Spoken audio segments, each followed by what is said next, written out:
வணக்கம். ஆகாஷ்வாணி புதுச்சேரி. செய்திச் சுருக்கம் வாசிப்பவர் மோகன்ராஜ்.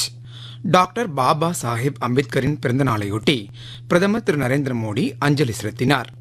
தேசத்தை கட்டமைப்பதில் பாபா சாஹேப் அம்பேத்கர் மேற்கொண்ட முயற்சிகள் மிகுந்த ஊக்கமளிப்பவைகளாக உள்ளன என்று பிரதமர் தமது சமூக ஊடகப் பதிவு ஒன்றில் குறிப்பிட்டுள்ளார்.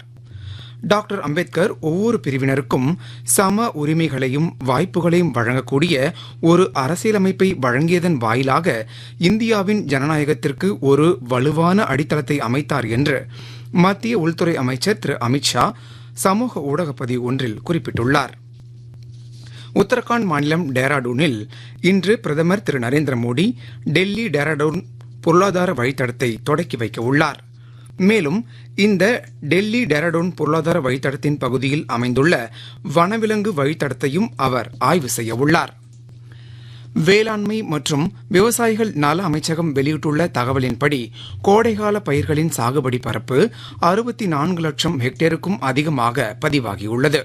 கடந்த ஆண்டின் இதே காலகட்டத்துடன் ஒப்பிடுகையில் கோடைகால பயிர்களின் சாகுபடி பரப்பில் 0.77 லட்சம் ஹெக்டேர் அளவிலான குறிப்பிடத்தக்க வளர்ச்சி ஏற்பட்டுள்ளதாக அந்த அமைச்சகம் தெரிவித்துள்ளது.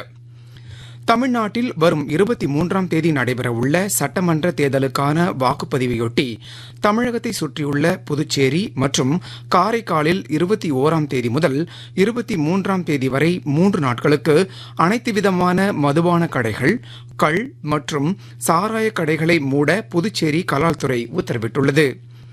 தமிழ்நாடு மற்றும் புதுச்சேரியில் மீன்களின் இனப்பெருக்கத்தை பாதுகாக்கும் வகையில் நாளை முதல் 61 நாட்களுக்கு மீன்பிடி தடைக்காலம் அமல்படுத்தப்பட உள்ளது. இத்துடன் இந்த செய்திச் சுருக்கம் நிறைவு பெறுகிறது.